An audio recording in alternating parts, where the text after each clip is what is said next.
are this afternoon's top stories. ZIZ facilitates update on sugar workers' payout to date. OAS calls for more women in politics, and Portuguese voters expect little improvement after elections. Good afternoon and welcome to the ZIZ Midday Newscast. Today's Thursday, 1st October 2015. I'm Carla Berridge. In national news, on Wednesday evening, ZIZ Television was buzzing with activity as it featured an update on the Sugar Workers Restoration Fund payout that is ongoing. From shortly after 8 p.m., Lesroy Williams, Clecton Phillip, and Franklin Maitland made up the small panel that provided a review of the EC $16 million payout to former workers of the St. Kitts Sugar Manufacturing Corporation. Maitland, in his opening presentation, gave an update on the payments made and those pending. The payout for claimants whose address is in constituency 1 and the other constituencies. The payout for those persons were $872,216. Constituency number 2, $719,329. Number 3, $1,758,040. Number 4, $1,367,127. Number 5, $1,455,786. Number 6, $3,230,850. For number 7, $2,773,412. For number 8, $3,308,854. Number 9, $28,504. Number 10, $92,050. Number 11, $20,719. The miscellaneous category, the payout was, the amount for that category is $368,857. Philip, who chairs the Public Relations Committee, explained the process, highlighting that the decision to make gratuitous payments was a campaign promise of team unity while in opposition. Senior citizens will be in the spotlight throughout October as St. Kitts and Nevis celebrates Month of Older Persons. During the official address to launch the month, Minister of State responsible for Gender and Community Affairs, which includes senior citizens, Honorable Wendy Phipps, weighed in on the theme Sustainability and Age Inclusiveness in the Urban Environment. The selection of this sobering theme is meant to remind our citizens and residents of St. Kitts and Nevis that senior citizens matter, that they have a key role to play in the sustainable development of our country, that urban development cannot happen without consideration of the views, challenges, and needs of our senior citizens, and that decisions cannot be made for senior citizens without their inclusion in the decision-making process.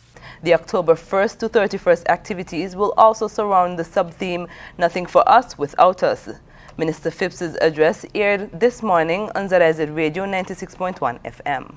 The month of October is also observed as Financial Information Month, and Nevis's Premier and Minister of Finance, the Honorable Vance Amry, has delivered a speech to signal its launch.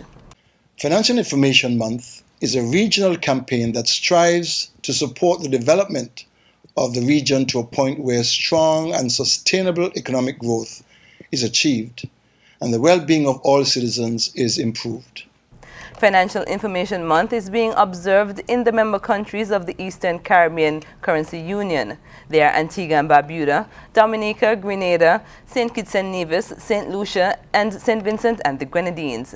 The month-long activities, according to Premier Amry, represent a collaboration among the Eastern Caribbean Central Bank, the ECCU member governments, financial and academic institutions, the media, other private and public sector institutions, and community-based groups.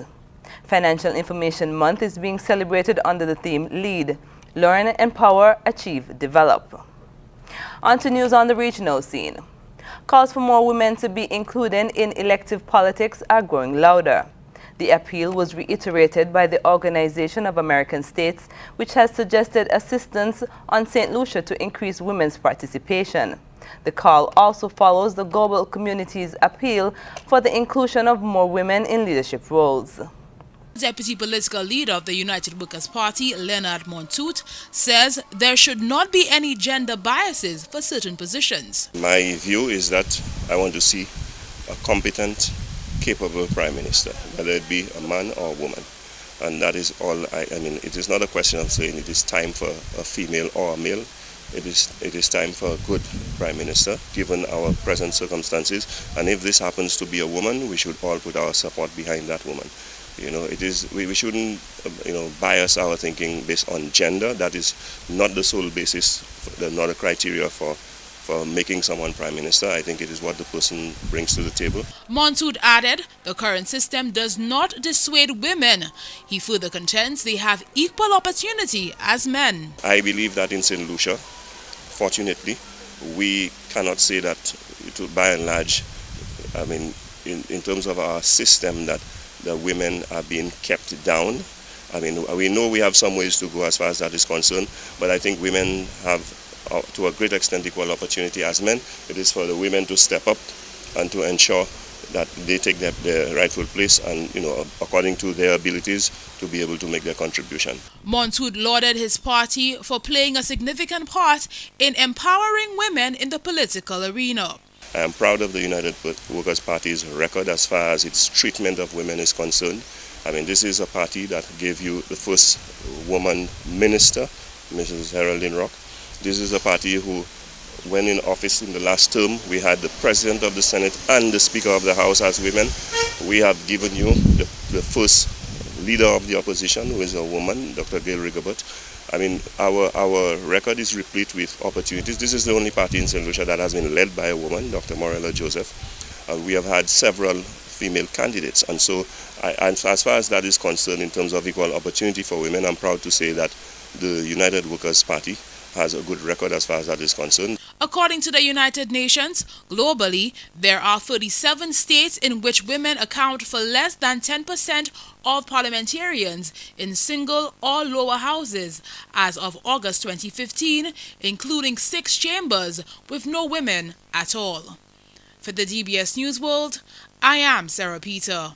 Antigua's Attorney General, the Honorable Stedroy Benjamin, recently met with stakeholders in the country's fishing industry on the vexing issue of fishing intruders. During the meeting, concerns were aired and Minister Benjamin assured those present that his government is taking swift action to ensure that local fishermen are protected from regional threats. On Tuesday, members of the Antigua Sport Fishing Association met with government officials and fishing authorities after reports that several members of their organization came under personal attack from Guadeloupe fishermen. Their French neighbors were reportedly fishing illegally in Antigua and Barbuda's waters. The Honorable Stedroy Q.T. Benjamin convened the meeting to discuss ways to address the situation in an expeditious but diplomatic manner. The meeting on Tuesday was attended by Deputy Solicitor General Martin Camacho, Chairman and members of the Antigua Sport Fishing Association, Philip Shaw and Eli Fuller, and members of the Fisheries Division. Other attendees were representatives from the Coast Guard, the Antigua and Barbuda Department of Marine Services, Permanent Secretary within the Ministry of Public Safety and Labor, Sharon Peters, and Implementation Officer, John McKinnon. Those in attendance expressed the view that if something is not done quickly, a disaster could happen. Minister Benjamin told the attendees that the government, including the Fisheries Department and by extension the Coast Guard, have an obligation to protect fishermen and ensure that the country's laws are followed, irrespective of nationality. He added that any matter that threatens the life of a human being is one that should be seriously addressed. For ABS News, Elisa Graham reporting. And internationally, Kentucky Court Clerk Kim Davis says she met with Pope Francis during her trip to the U.S. CNN's Carol Costello spoke with Vatican correspondent Delia Gallagher on whether or not Davis is telling the truth. Kentucky clerk and controversial same-sex marriage opponent Kim Davis says she not only met with Pope Francis, the Holy Father thanked her. Davis tells Good Morning America she was stunned when she first got the call from Vatican officials. She says the meeting took place in Washington while the Pope was in the United States. He told me before he left, he said, stay strong. And that was a great encouragement. Just knowing that the Pope is on track, with what we're doing and agreeing, kind of validates everything. I've weighed the cost, and I'm prepared to do whatever it takes. Some are wondering, though, if the pair actually did meet. Check out this confusing non-statement from the Vatican.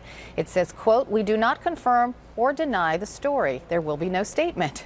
Davis says, though, she has photographs to prove it. With me now, Vatican correspondent Delia Gallagher. She's in Rome. So what happened? Well, what happened is what the Vatican told us this morning, that maybe it happened and maybe it didn't happen. They're not confirming, they're not denying, Carol. What we can say is that the Pope in general supports conscientious objectors. So you would say, well, why doesn't he come out and just say it one way or the other? Probably the Vatican wants to avoid getting involved further in some kind of a high-profile debate about the particularities of Kim Davis's situation. We know, Carol, if you remember, when the Pope was leaving the U.S., he gave an interview on the papal plane, and he was asked specifically about conscientious objection for government officials. That was the explicit question or follow-up question by the journalist, and he said, conscientious objection is a human right. It should be allowed for by law, and it includes government officials. On October 4th, Portuguese will cast their ballots among 16 parties. It is unfortunate, however, that most people do not believe the outcome will improve life in Portugal. More in this report. The general polling forecast for Portugal's October the 4th elections is that the centre-right coalition now in power, all the socialists will win.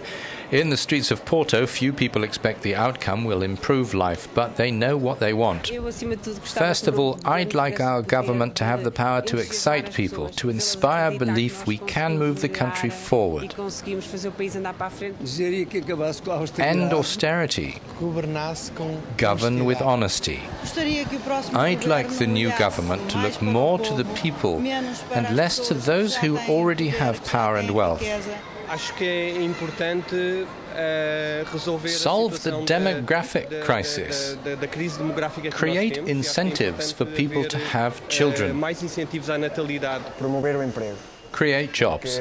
Because at the moment the country is paying for people's education and then they have to emigrate, like me. Taking a look at the weather. Today, skies are fair with thunderstorms in the vicinity. Seas are moderate with waves reaching 6 feet. Temperatures are peaking at 81 degrees Fahrenheit with humidity at 81%.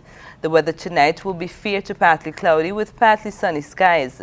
Sunset this evening is expected at 6 p.m. while sunrise tomorrow will be at 6:01 a.m. And that brings us to the end of the ZIZ Midday newscast. Join us this evening for these stories and more in detail. Thank you for joining us. I'm Kyla Barrage.